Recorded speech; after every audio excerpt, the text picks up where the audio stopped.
I would like to talk something about solar wind turbulence. I think the working group of actual bundling is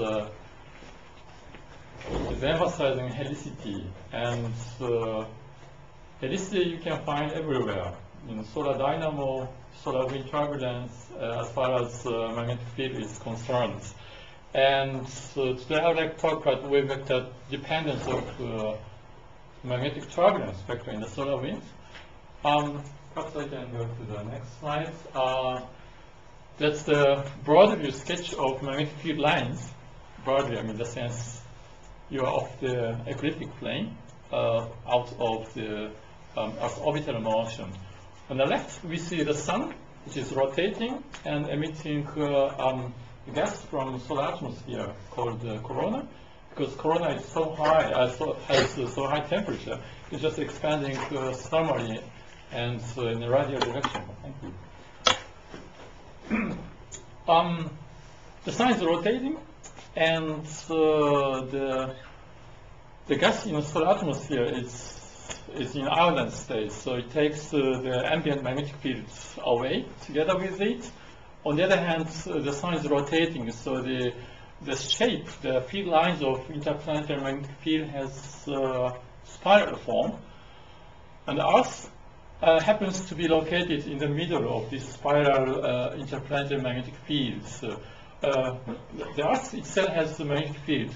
On the ground, the field intensity is something like 30,000 nanotesla, or in Gauss 0.3. If you go to the solar wind or interplanetary medium, the field intensity is much weaker, about 1 or 10 nanotesla. So it's of the order of micrograms. From spectral observations, we have learned a lot. For example, the field lines in the interplanetary medium is not stable, but it fluctuates more or less randomly. And if you plot frequency spectrum, you have impression that it looks like turbulence. But remember, this is the medium is plasma. It's not only a fluid.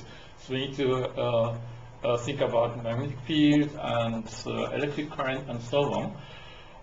But for the astrophysical sense, the solar wind is the only accessible natural laboratory of astrophysical plasma turbulence. So that's the reason why we are interested in solar wind turbulence. If you go to the, I wanted to show a movie.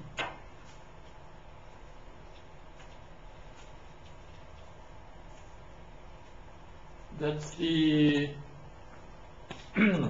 so-called coronagraph. SOFA is a spacecraft located in L1 point, it's a Lagrangian point located between the Sun and the Earth. It's the image on the visible light, white light. What we see in color is essentially electron density. We are measuring photons scattered by Thomson scattering. So this is actually the measure of electron density.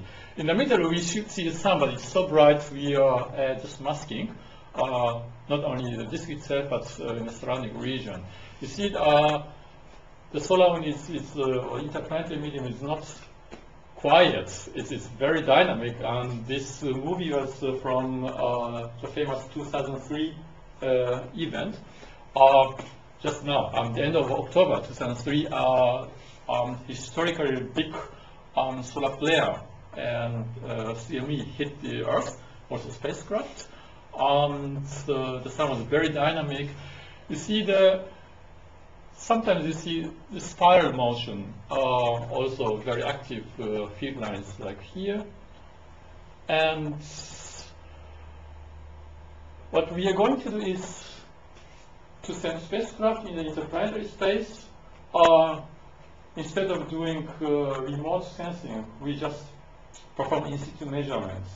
So we go to the interplanetary space and put your hands, and you measure what the field looks like, in terms of turbulence. So if you measure the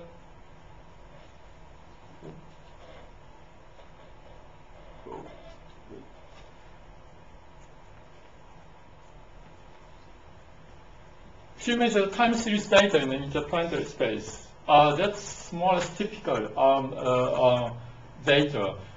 On the top, we see the intensity of magnetic field in nanotesla, which varies from 1 Tesla, sometimes 3 Tesla. Sometimes we have 10 or 20 nanotesla, depends on the phase of the solar wind.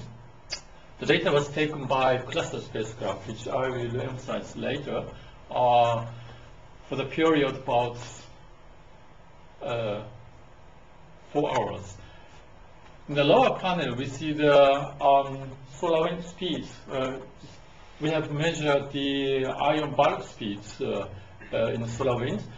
The solar wind speeds varies from 300 kilometers per second when it is low speed phase. Sometimes it reaches 800, 900, maybe 1,000 kilometers per second. It's obviously in a supersonic and also supersonic state. The Mach number is about 8 to 10. What is interesting is the data is not quiet. I mean, the field line is not quiet. And also, if you take the ratio of fluctuating field to the mean field, it's about 10 to 100% amplitude. So it's natural to think or to start thinking that the solar wind is in a turbulent medium, in the sense that we have large amplitude waves and we still have turbulence. The question is, we are limited to single spacecraft observation.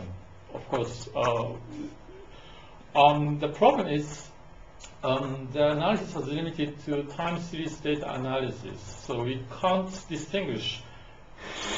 For example, if we see some variation in the data set, here is jump, does it mean temporal evolution or spatial variation? I mean, it is possible that we have some spatial gradient and the spacecraft is moving into that. Or maybe that the whole system is evolving from, say, a low energy state to high energy state. Using single probe, we can't distinguish. It's the principal measurement. It's the problem, very fundamental point of view. What we're going to do is to put not single but multi spacecraft in the interplanetary space and to perform, so to speak, Fourier transform. Not in a sense from the temporal domain to frequencies, but from the spatial coordinate into wave vectors. That's my goal, and that was what I did in my PhD and habilitation thesis. So let me show you first of all, this is the frequency spectrum. You can do that using a single spacecraft, and the frequency spectrum for the magnetic fields roughly can be divided into 2 parts at low to intermediate frequencies, say up to about 0.5 or maybe 1 hertz. You see typically a power law regime. And if you calculate or if you compute how steep the slope is, it turns out to be very close to Kolmogorov values, or -5 If you go to higher frequencies, you see a spectral break here. It gives an impression that after the spectral break, the spectrum looks like dissipation range. I mean, in that sense, what we learned from fluid turbulence experiments. Now remember, this is plasma. We have a collisionless gas. I mean, in the sense, mean free path is much larger than the system size. I mean, we go to Jupiter's or Saturn's orbit in the solar system, we still measure the gas in the plasma state. So we don't know what kind of dissipation mechanism is working. Maybe this is not dissipation, but it can be just electromagnetic waves. I mean, if you think about energy, yes? The dissipation range is supposed to be exponential. Right. And this looks more like power law.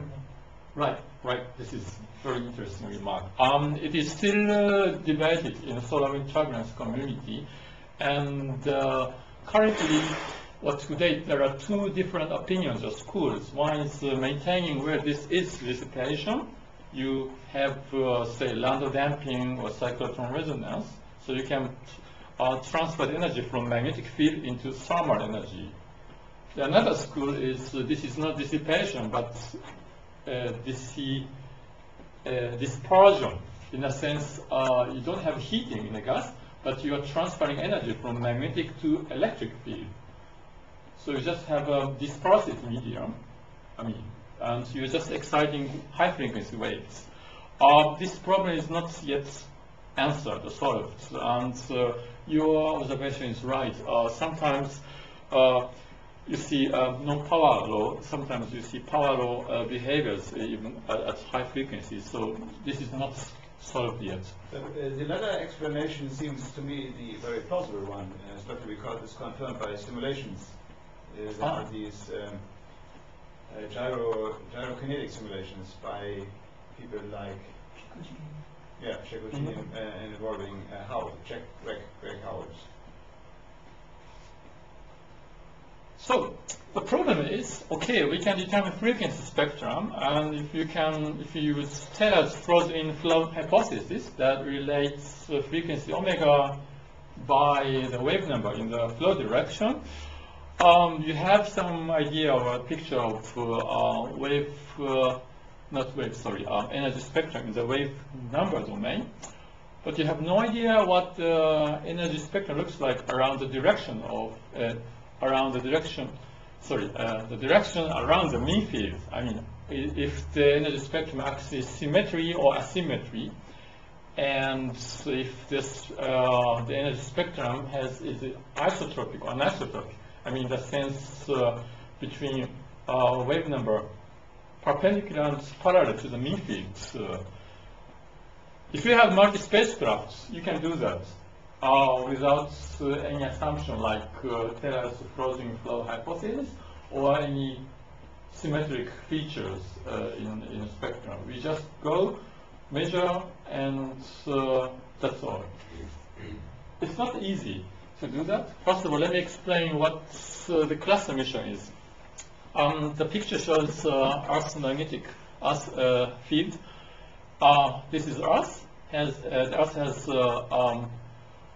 originally dipole closed field, but because of interaction with the solar wind, on the day side, the field line is compressed, and on the night side, the field line is expanded. It is covered, the Earth's magnetic field has formation of cavities called magnetosphere. Cluster mission consists of 4 identical spacecrafts. Has magnetometer, has plasma monitor, and so the advantage is if you have 4 spacecrafts, you can determine wavelengths, propagation speeds of waves, and directions unambiguously. There is no need for Taylor's hypothesis or any symmetric properties in the spectrum. Cluster was launched in year 2000, and in the magnetospheric research community, the current tendency is to have multi-spacecraft measurements. So Cluster was the pioneer. Oh, yes. Very stupid. To measure the solar wind, should this be outside the magnetosphere or inside the magnetosphere? It should be outside magnetosphere. The cluster has perigee about 4 Earth radii, so it's close to Earth's radiation belt. The apogee is about 19 to 20 Earth radii. Remember, solar wind is supersonic medium, so whenever the solar wind encounters an obstacle like the Earth's magnetosphere, you have a standing shock wave in front of it, which is about 14 to 15. In the nodes, Earth radii. The cluster is put outside the magnetosphere and outside the bow shock, so it can measure the solar winds without any influence of bow shock. It is not always the case because the Earth is orbiting around the Sun, and the spacecraft's orbit, the plane, is is in inertial frame. So depending on season, you have this configuration. This is actually the season about February, March, April. And half a year later, now the solar wind, the Earth is now the opposite side of the Sun, but the spacecraft orbit is the same. I mean, the sense in inertial frame. So the perigee and apogee relation is flipped. So half a year later, this will be perigee and spacecraft orbit looks like this, and you have apogee somewhere here. So you are in autumn winter season, the spacecraft is entirely in the magnetosphere. So not always you're in the solar winds. And the distance between these spacecraft? This is a very interesting question. It is determined by more or less democratically. So there's space with separation, the minimum 100 kilometers, so you're close to ion gyro radius in the solar winds.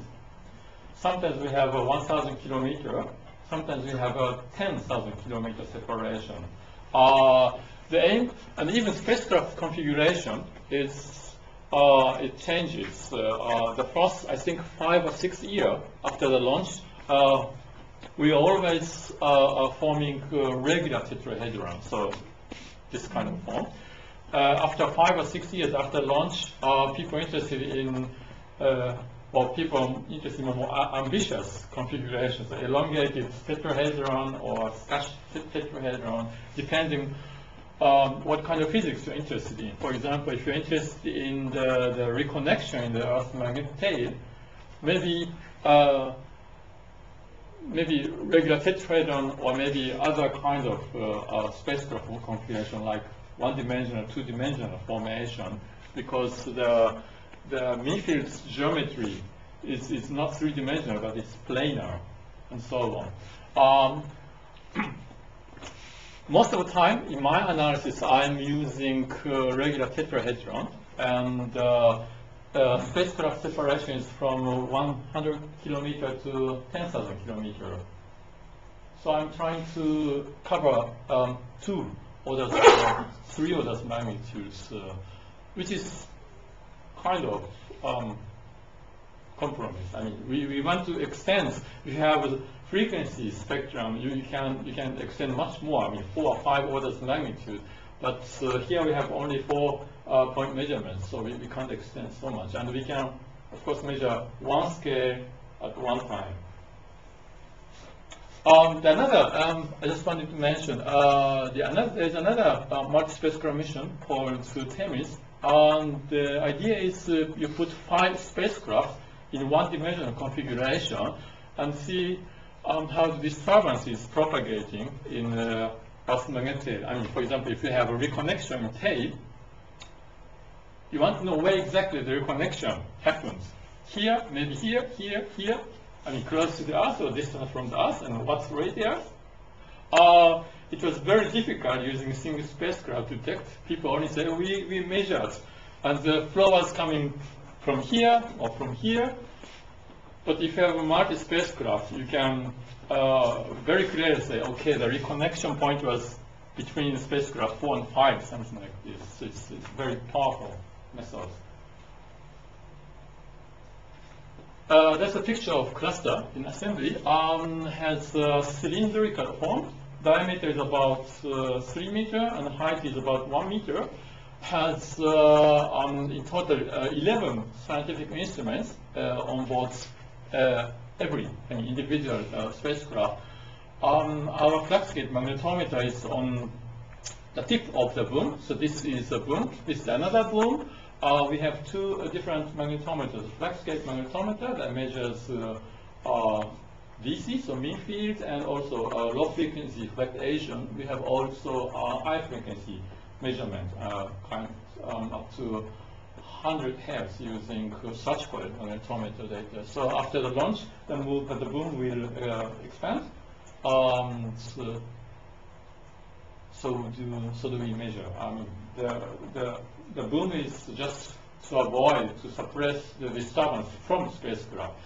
It's obvious spacecraft we need electric circuit, and spacecraft itself generates disturbance field, which you don't want. So you put the instrument as far as possible, as far as the configuration allows. Now we have a problem. Our goal is to perform a Fourier transform into the wave vector domain, but we have only 4 points. And this problem is not unique to us, but it's more or less common problem, at least in geophysical community. Seismology, for example, you have only limited number of observation points, say 4 or 5 observatories, and you would like to determine the wave propagation direction and wavelength and so on. What we do is like this. We have 4-point measurements. So let us assume we have a scalar field measurement. So this is B, in the sense it's magnitude of magnetic field at position 1 to position 4. We can fully transform the data into frequency domain. So we have field data, frequency omega, and position 1 to position 4. So we can construct a vector with 4 elements. What we would like to have is the amplitude as a function of frequency, which we can do that, and also as a function of wave vector k. This is a 3x4 matrix then, yeah? The projection matrix? In this case, we have 3x1. In reality, we will extend from scalar field to vector field. So we will have a 12 element vector, Yes. 3-point magnetic field, Yeah. 4-point measurements. We would like to have a magnetic field vector with 3 components as function of omega and k. So in this is an educational model. So just to use the scalar fields. In this case, we just need a vector. But in reality, we will have 12 by 12. Yeah. 3 by 12 Yes. a matrix to project. Do you have any idea how to use a kind of projection or weight vector we can use? The easiest way is to use plane wave patterns, so exponential ikx to exponential ikx at spacecraft position 4. Well, actually, this is a good attempt. Why? Because if you have a very large number of sampling, then actually what I said is just take correlation with plane wave or sine wave, and this is actually nothing other than Fourier series expansion. The problem is we are truncating the measurement vector quite at early phase, so the simple correlation with plane wave is not a good estimator. What we're going to do is perform minimum variance analysis that was developed by Capon in 60s. The idea is we would like to minimize the spectrum, minimize in a sense to avoid crosstalk between crosstalk in the data. And the nice thing is if you use this Capon's method, we still have phase information. So the output amplitude will be given a complex number. So we can use that for estimating energy and also for helicity. That's the comparison between 2 different projection vectors. The beamformer, this is the simple correlation with plane wave pattern. I said it's a good try, but it's just pedagogical. It's for educational because the problem is if you take correlation with plane wave pattern, you can find a maximum, which is given. This is synthetic data. So I have a computer and generate just one wave. I mean delta function in a k domain, and I would like to have k domain from 4-point measurements in my data sets. It is good that the correlation with plane wave gives a maximum at the signal wave number But if you think about the uncertainty error, because the flux, because the spectrum is so flat, it doesn't make sense to use simple correlation with plane wave. The Capon's idea is to perform adaptive filter. It's mathematically a bit complicated, but I can explain later in whiteboard. If you use that the Capon's method, you can still get the peak at the signal wave number, and the shape looks like a delta function. You would like to have a delta function in your as your filter function, and so there is a mathematical model that can do this job. So, just quickly speaking, we choose vector k, and we require that the amplitude doesn't change after the projection from the measurement vector into the projected value. The problem in correlation with plane waves that we have crosstalk. I mean, this is a signal wave, and this signal is reflected, mirrors, because of too few sample points.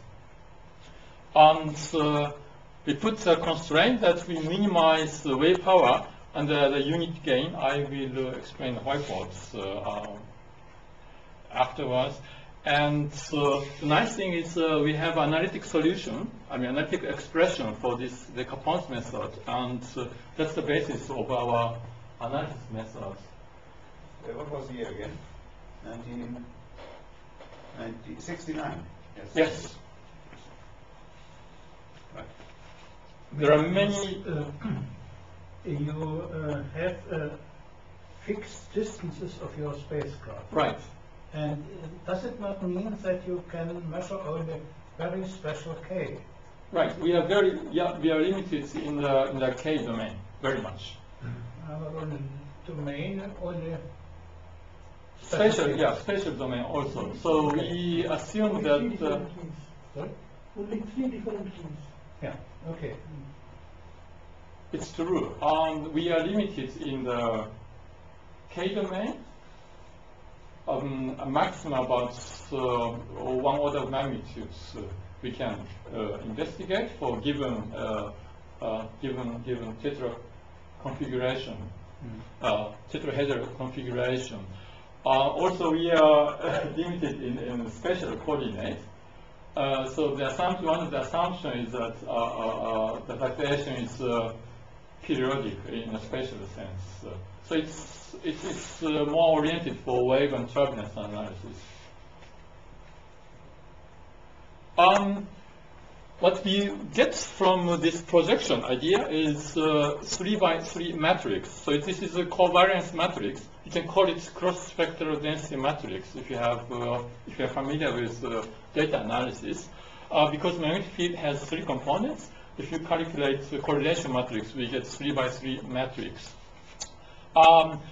So we get 3x3 matrix, and this is. But you should maybe show where it enters. Where does the matrix enter? In which formula? Was it there? I need to generalize this formula from scalar field to vector field. Yeah. So this will be 12 element vector. This will be 3x12 matrix. Yeah. And we will get 3 element vector as function of omega and k. And from this projected amplitude, we construct 3x3 covariance matrix as function of omega and k. So it will be a huge matrix. So then omegas and k's are discretized. Yeah. I see. So it's so we need to perform 4-dimensional scanning. Frequency and kx, ky, kz. So it's computationally expensive. But you can do that. It's straightforward. You can divide it. You can divide the matrix into 2 different groups. One is the diagonal elements, which is used most of the time in our community, solar wind turbulence, because it means energy, how the amplitude is, large, small, and so on. And you can also investigate if the fluctuation amplitude is more on the perpendicular component or parallel component with respect to the mean magnetic field. It turned out that you can also use the off-diagonal elements of the covariance matrix, and this is determined as a function of omega and k. This is so you can use that for helicity. It means how spiral, how helical the field line formation is, and so I use both diagonal and off-diagonal part of the covariance matrix in my data analysis. So this, these P, X, Y, and stuff are all matrices themselves because of the K and X and Yeah. omega and T dependence. It's I can write down, but it's really very messy. And on the other hand, surprised, I mean, you're still only talking about the covariant matrix of the B field, and that yeah, but you are right, that this, of course, is standard. I mean, at that point, it's probably the standard thing that Matthew also used. If, Yes. But Bill Matthews, he was using Voyager data, so yeah, right. it's a single point measurement. So you can measure, you can determine the matrix only in the frequency domain. And if you use Taylor's Frozen hypothesis, that means your frequency omega is just Doppler term, so k dot d. If you assume that, you can transform frequency into wave vector, I mean wave number along the flow. You are not sure if this hypothesis is valid or not, but it's doable. And also, Bill Matthews had to integrate over the direction perpendicular to the flow, because he is measuring only the flow direction. So let's take the flow direction z direction. So you have to integrate x and y direction. Here we can do, this is a matrix in a 4-dimensional space, omega, kx, ky, kz. We don't need any more such assumption. So this is more straightforward. So. And it's complex, I mean, it's B times B complex, right? B complex Right. conjugate. Right. So let's take diagonal elements, energy, and integrate over frequency omega. So this is, and that's gets a 3-dimensional energy spectrum in wave vector domain. K, I mean, as a function of kx, ky, kz. For the presentation, for representation, I just averaged or integrated over kx, ky, kz separately, and put these 3 panels onto the top of a cube in a stereographic projection. So this is, so to speak, energy spectrum, energy distribution of magnetic field in the solar wind. I put the coordinate system that way. The vertical axis is set to the mean field direction, B null.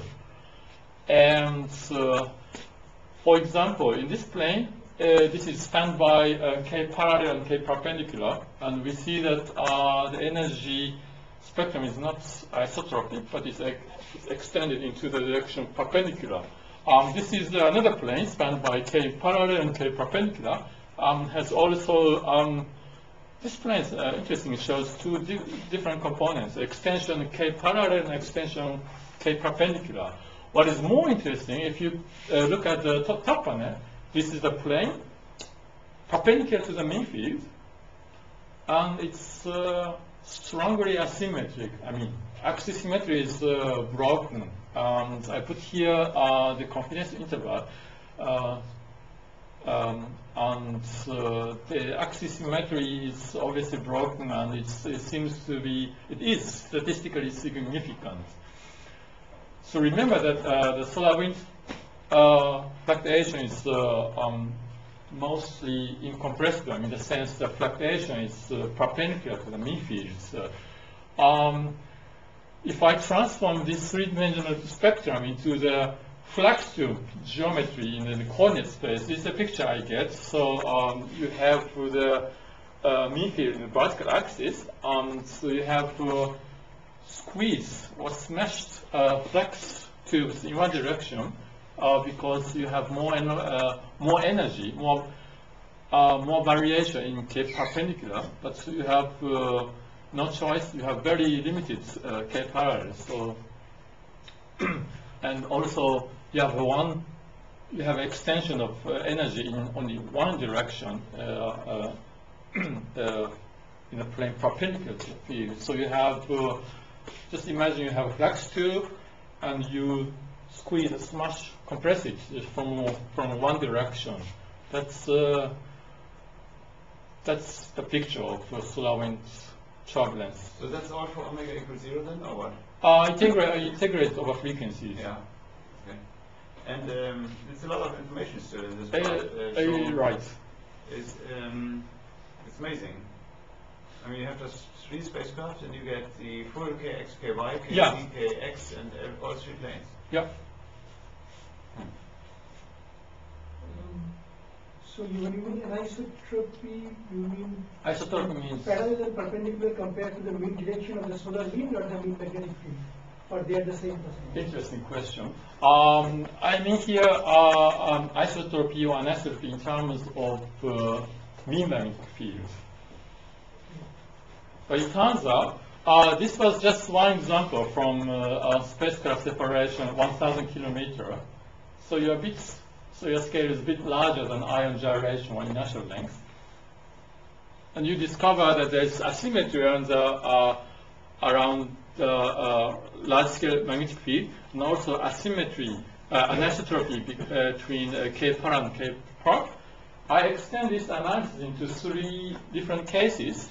I mean, for tetrahedral configuration from 100 kilometers, so this is ion scale, to the 1,000 kilometer scale. This is the end of fluid scale, and to 10,000 kilometers. That's the middle of fluid scale.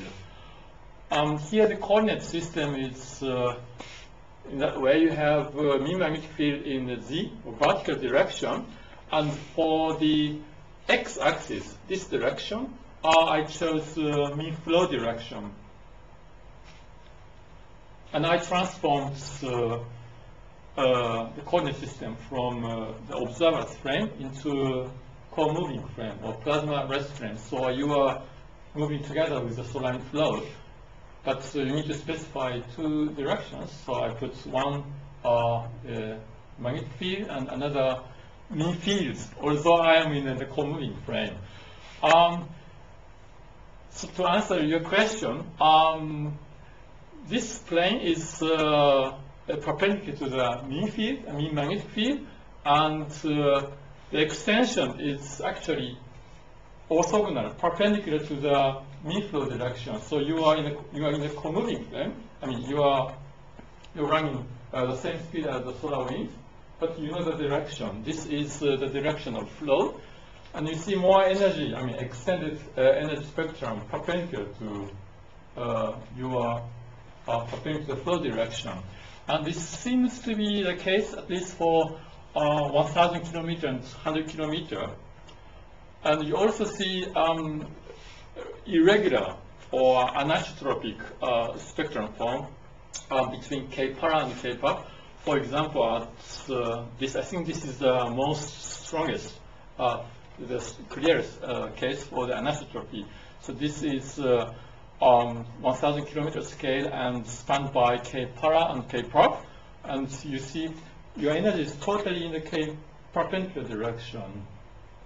And also the extension of spectrum to the K-perpendicular, you can find even on 100 kilometer scale, also on 10,000 kilometer scale. So it seems to be the solar wind turbulence is strongly anisotropic and actually asymmetric from 10,000 to 100 kilometer scales on various scales. So it seems that asymmetry exists on various scales, and also anisotropy prefers the direction perpendicular to the large scale magnetic field. So this gives you a hint in which direction you have energy cascade, so parallel or perpendicular magnetic field, because the spectrum gives you a hint for that. That is, I mean, the anisotropy is, first of all, not, you say it's strong, but I would think it's maybe less than a factor of 2, if not even much less. I mean, if you take the asymmetry, the asphericity of these It may be true. I have some quantitative analysis, but Yes. I'm not showing here. It's hard to say because Yes. I need to pick up the data. And then one expected normally that there's an anisotropy with respect to the direction of the mean field, so that K perp is increased. No, say what is it again? K perp over K parallel is increasing like K to the plus 1/3 power. Okay, That's the perp to the Goldilocks 1/3 power. theorem. Yes. That's not the case here because It's the the opposite actually. It seems because It's- there's more anisotropy at the Right. small wave numbers. right. than It at the- seems that anisotropy and asymmetry seems relaxed, becomes weaker if you go to smaller scale. Yeah. But remember, this is just 3 case studies, and I have just one case from one scale, and it's very hard to say if this is, how statistically significant this is. Yes, and they're all different dates, by the way. That has to do with the Yeah, fact that because the I can separation measure is- one scale at one time. Yes, right. And I guess for the anisotropic thing, if you go to a smaller scale, you're actually to cover your direction of the main field. So I guess this is not Say it again. You go to the smaller scale than what? So if you look at the Gorai field, What? the Gorai, what is the name for it? Goldreich. Goldreich Busliga. Yes. Yes. So if you look at that, in the smaller scale, you're supposed to be more anisotropic. Yes. But you have to... The large scale. In the small scale, you're more, Small scale, yes. more anisotropic. Yes. But you also need to cover the direction of the main field in order to see it. That's right. So if you just fix your large scale here, then you actually have your all of these intermediate scale. So you're saying that if So you you're look saying at... that when I'm going to smaller scale, the effective field at that scale has actually changed. Yes. Well, actually, in fact, I picked up intervals where at least the mean value, the average, or the mean value of time series data is almost constant. So, I minimize the effect of large-scale field variation. So I'm not sure how critical balance is relevant in my data analysis. Relevant, but it's obviously it's in the opposite sense. Against critical balance, because anisotropy becomes weaker if you go to smaller scale. You just mentioned critical balance. Do you actually have access to the velocity spectra also? No. You mean if I do that for not for the velocity field? No, because we don't have 4-point plasma data for operational reason. Just switched off because of unexpected high voltage. That was the case for ion measurements, and it turned out electron instruments are still working on 4 spacecraft. There is a chance, and that's the reason I'm just trying to extend from magnetic field data analysis to electron. But electron instrument is very difficult. To calibrate the data. You have so many different sources. You have photoelectron, you have spacecraft charging, and so on. It's very difficult to clean the data. But it's a good remark, yeah. So you can also use off-diagonal components of the covariance matrix. So what I did is like this. We have definition of vector potential, and we use Coulomb gauge, and we use plane wave variation, so the easiest way for Fourier transform. Then we can uncurl the definition of vector potential, so we can express the vector potential. This is now in Fourier domain in terms of given K and magnetic field. Now we can make dot product between the vector potential A and B. and just straightforward. And here you can see you have lots of off-diagonal elements of the covariance matrix. So actually you measure the difference, the asymmetry in off-diagonal elements in covariance matrix. And so what is nice is you don't need any assumption anymore, no Taylor's hypothesis, no axis symmetry. What Bill Matthews did was just drop this, the second and third term, and associate K with frequency omega using Taylor's hypothesis. We don't need to do that, so we can we can determine the helicity, its density directly in the free domain. It's 3D measurement. There's also disadvantage. We are limited in wave number domain. We can't have so large wave number range.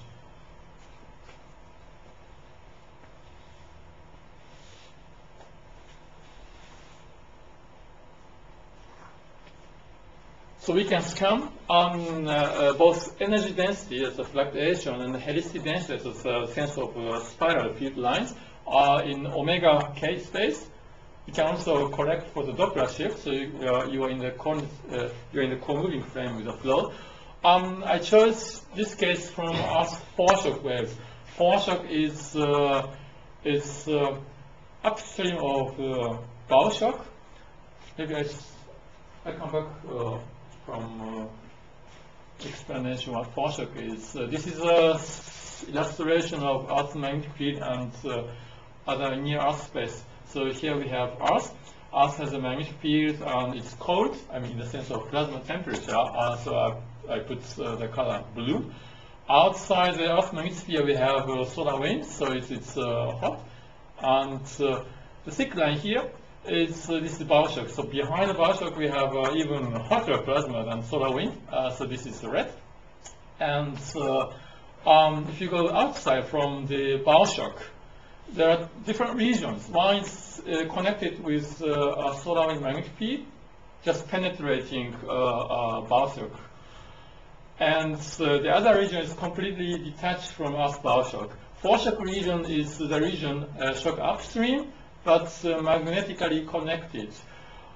What is interesting, also what we learned from spacecraft mission, is that the shock waves in collisionless medium, this is also interesting one. I mean, it is collisionless shock wave. If you speak in German, it means collisionless collision wave. The question is what kind of dissipation mechanism you use? Stoßwelle, Stoßlose, Stoßwelle. Yeah, Stoßwelle. But that's not shock. That's not collision. It's cooking, yeah, but it's not. What we have done from spacecraft data is you don't have particle collisions, but you have strong electric fields at the shock front that reflects on some of coming particles, like mirror, specular reflection, and about 5%, sometimes 10% of the incoming particle population. But the reflected particles stream along the field lines against the flow, and they try to warn the solar winds. Whatever you have obstacle, so just prepare. They try to kind of break the flow, although it's just 5 or several % of population. And interesting, in plasma physics, you have here two counter-streaming formation, and this is unstable. So the reflected particles start to oscillate and gyrate, and also excite waves. And this is empirically we know this is a very helical, very spiral. And the feed line of wave is very helical. So this is one of good places to test the helicity measurements. So I performed my energy and helicity analysis in omega k domain in the foreshock region. First of all, we can look at the energy density. So we have one major wave component here, at low frequency and some wave number. You have also secondary wave component. Helicity, you can determine also the sign of helicity, but I'm plotting here the contour, so I just plot the magnitude of helicity density. You can also have a picture including sign, and you can identify also waves. The dominant waves is here, and the secondary wave you can also find in helicity density here. That was the case from foreshock. I haven't done yet anything about solar wind, so I'm looking for the opportunity maybe to work with Axel to extend the helicity measurements into solar wind turbulence. So what do you think, is that the wave? Or It's wave. which wave is that? Say again, maybe it's that. This is actually, this has a sense of Whistler wave. Yeah. It's propagating almost parallel to the magnetic field. It's a quadratic, yeah? Omega is Yeah. squared or something? Yeah. This is actually low frequency region, so it's very close to alpha speed. I mean, dispersion less, I mean, in the sense linear dispersion. If you go to ion regime, say ion gyration or kinetic scale, then it starts to bend. So in the power spectrum where you had the band earlier, where you had the spectral break, That was solar wind. yes? This is foreshock, and spectral shape is different. I can sketch if you're interested in. So I think, let me first Yes. finish. So if you have four spacecraft data set, it's possible to perform data analysis in full omega case. It's four-dimensional analysis, and it turns out it's very powerful because you don't need any hypothesis anymore. And I applied the analysis method to solar wind turbulence and also foreshock waves. In solar wind turbulence, we see anisotropy, and it prefers perpendicular cascade to the magnetic field. We don't know the origin of axial asymmetry. Maybe it's related to the MHD turbulence. I mean, as a physics, maybe we are looking at the remnant, the fossil of solar corona structure. Maybe it's the effect of radial expansion of solar winds. We don't know yet. And also, we have a measurement tool to determine helicity density, and this will be a good investigation tool. Okay, thank you very much. Any question, please? Yes. So you talked about the anisotropy. Yeah. So then in principle we should be able to define several magnetic energy spectra. Yeah. In the KX, I mean, the function of KX, KY, and KZ. And Right. did you look at them? I did, sir. And do they have the same exponent or different? No, they have different colors. Do you have such things? Can we see? Do you have such? Yeah, I can show you, but not on this view graphs. And also, did you try to compensate it with the exponent that you are expecting? No, the problem is we are limited very much in the wave number domain, and maybe I have done that. Are you talking about solar wind, right? Again. Are you talking solar wind or? Yes, I'm talking about the spectrum. So. Oh, the solar wind, yeah? Yes. And then you're talking about the omega spectrum. Yes, or So that's the fairly- spectrum that we now have. Yeah, but that's not to that quality, up to the same quality. You can really make any distinction between. You can you actually see anything like a -5/3?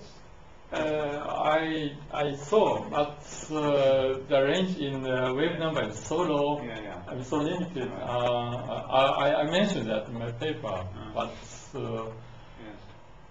it's very hard to find a So the conclusion. omega spectrum, it is fairly precisely 5/3, and you can really say it's not 3/2. And I was also thinking about the behavior at very high wave numbers. Very.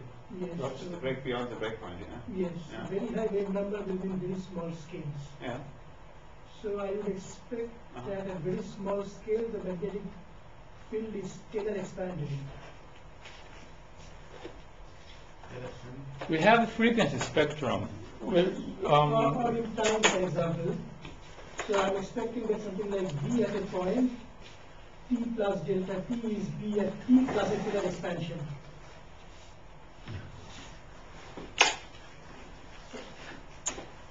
I mean, but you know that there is an electric field spectrum already. So you, one knows. I mean, there's a paper by Goldstein, and then there's a theory paper by Greg House, and they both give this minus 5/3. It's a minus 5/3, and then you have a steeper spectrum, which I think was 11. Right? But at least you have an electric field spectrum. So the spectrum of the electric field goes, I mean the power spectrum of this, it goes like minus 1/3. And before that they are both parallel. And then this is the spectrum of E. And E is B, right? what? Now you are drawing B. And this is E. Yes. And I'm talking both on top of each other. Yes, no, but the lower line, that's B, right? it's P of This is B. both B and E. The lower line. This one is B. Sorry, Yes. yes, exactly. Yeah, something like that. And we have the comparison spectrum in the review with orchid. So, 1.5 pages on that. Or 1 page. You have induction equation. So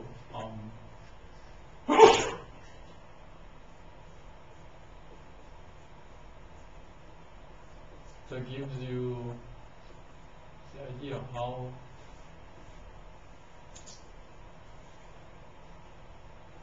the ratio between electric field energy and magnetic field energy looks like. And scales as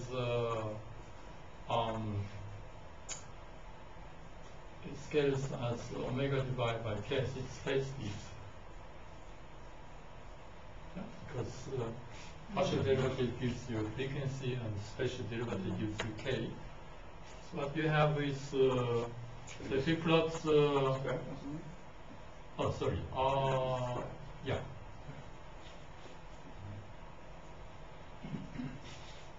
So you have kind of idea what is happening in this happening to a small scale region. At low frequency you have linear dispersion and it starts to deviate like Whistler wave. So you are not heating the medium, it's not dissipation, but you are transferring energy from magnetic field fluctuation into electric fields simply because you have a dispersive wave. Maybe until finally you reach electron gyration, so then you have effective damping process and you can transfer energy into thermal. Some of these measurements are actually within the different ranges. It's very hard to look at. But it's not spatial scale using cluster. Cluster can achieve minimum 100 kilometers. There is a spacecraft mission in preparation called MMS that it looks like almost cluster because they have tetrahedron formation. They aim to achieve 10 kilometer tetrahedron, so electron scale in solar wind. Actually, their main motivation is to enter the diffusion region in the reconnection. They have to be very lucky. So they have much higher frequencies. There's omega frequencies, yeah? Yeah. Much higher than I don't know about the frequency information. Okay. But this flex gate magnetometer can reach about 1 Hz, and beyond that you have noise. You can perform frequency spectra from search coil, and you can go to about 100 Hz, which is more or less close to electron scale. But again, such coil is subject to noise at higher frequencies, and it's very difficult. You should maybe also explain that there can be helicity, magnetic helicity, near the ball shock of either plus or minus sign. Oh, What was the other story again? that was. It's not a, I mean, normally you have helicity, of course, produced by the dynamo, solar dynamo, but now you actually have helicity being produced by the ball shock somehow, right? Yes. So what was some of that? What you have in the foreshock is if you plot again omega k diagram. So this is wave number parallel to the magnetic field. Say let's start with alpha nodes, the branch here. What you have is it's minus omega direction. What X side is in principle Whistler mode. So this is a right-handed mode. We don't see why. We don't know why. We don't have L mode. I mean, I side control. How does it continue on the other side? The other way around? It continues the other way around then, yeah? It continues. There are many ways to do that. Okay. Okay. Oh, sorry. This is not a fixed way to do that.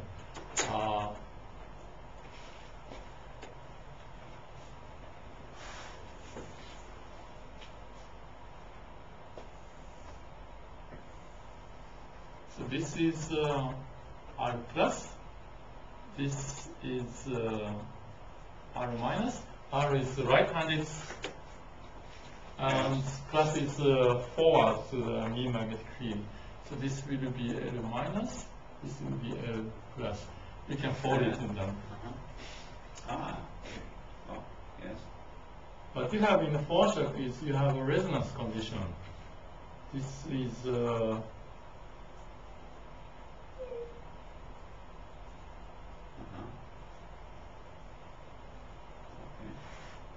Beam? What is that? beam. You have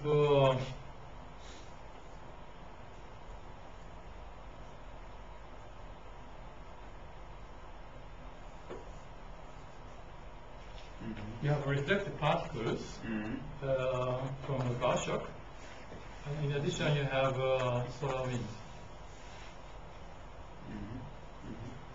By omega beam, I mean the gyro frequency for the reflected particles, or because they look like beam. Plus, Maybe you should write a little bigger. You should write a little bigger. oh, this is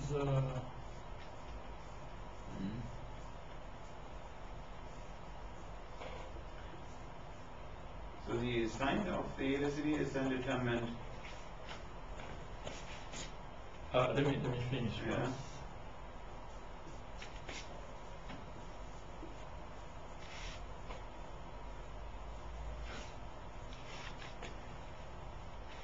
What you have is this resonance condition. I mean, resonance in the sense you have beam particles, and wave is propagating at the same speed with beam particles, and you have here you have a excitation of waves.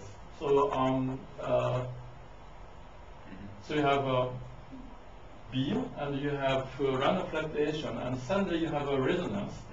I mean, if the condition is matched, and it happens for the once the say summer fluctuation matches to the right-hand mode. That's and then you have pumping and wave resonance. I mean, wave interaction occurs along this western branch, and you have a right-hand mode.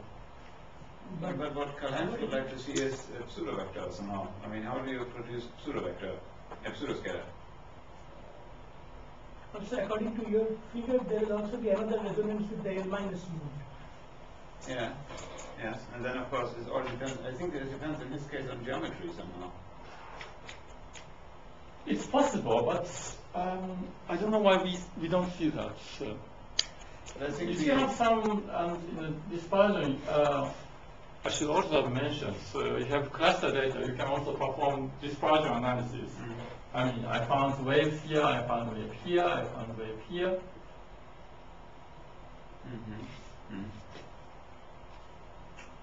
There is some indication that wave might, the dispersion branch might extend also in this direction, but it doesn't go so much. Mostly it contains around the R plus. I don't know why. One of the ways to do that is to perform linear kinetic instability analysis. I mean, to determine the growth mode or damping, growth rate and damping rate, not only frequency but also damping rate, gamma or growth rate. And it turns out R mode has the fastest growth. You can excite L mode, but it's slow. That means there must be something which is giving the symmetry.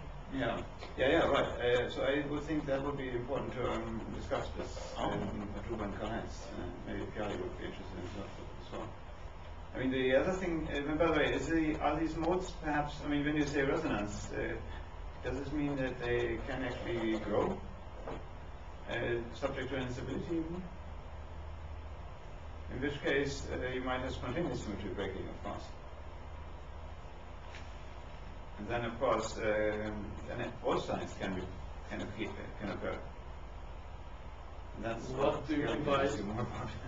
what do you mean by instability? That you can have magnetic perturbations that can grow exponentially in time.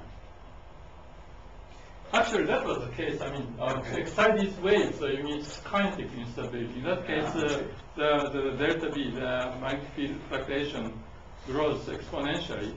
But you need energy source. This is actually the non-Gaussian form in your velocity distribution function.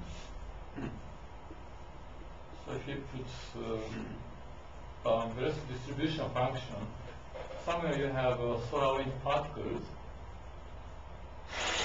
and here you have it's very small, very minor, but you have here beam, backstream particles. Yes. So this is unstable. Okay. And you need, you have limited amount of say free energy to excite waves. I think initially probably it grows exponentially, but soon you don't have any free energy more. You don't have any free energy more, so you can't supply energy. Okay. So then you have just freely decaying waves. So I suggest we discuss this separately. I have to go over to the other building just now, basically. But before that, are there any other questions? For example, yes, go ahead. Absolutely. You mentioned a word where somebody said, okay, solar wind is isotropic turbulence with helicity, and then he took, I guess, data from one spacecraft earlier and determines the parameters which occur in this correlation tensor. It must be then completely wrong if it is. So who was saying this? Do you mean me? I think you mentioned it. Yeah, maybe. So, so there's two different things. There's on the one hand spectral anisotropy, and there's amplitude anisotropy. Yeah. So the amplitude anisotropy, that we have applied in our paper. So if you look at the dispersion of the x squared, of the x squared average, the y squared average, the z squared average, they are very similar for different rate distances. And by the way, that is actually also already, so that's for the Ulysses data. It's already not the case for the Voyager data. So if you're talking to different people, then they may also work with different spacecrafts. And most of the people have not worked with Ulysses. So that I think is one reason. But on the other hand, then there is, of course, the spectral anisotropy, which you have access to, and that's the one you showed. Kx, so that means the energy in Kx squared, in the Kx mode, for example, or Ky mode in Kz modes. And those are different, and you said yourself then, or actually that it's not actually so different. Even that is all, maybe a factor of 2. We need to discuss how large But the I factor mean, is. roughly speaking, from the plot, it was not like a stretched thing here with an aspect ratio of 5. It was more like a stretched thing with an aspect ratio of maybe 1.5 or something. Maybe factor 2 is a good value, I think. And then it's not even a systematic direction, and then there's a measurement error. So in the end, maybe you don't know. I mean, it's just you expect a certain anisotropy based on Goldach's reader, right? And now you find something which is Well, which is not.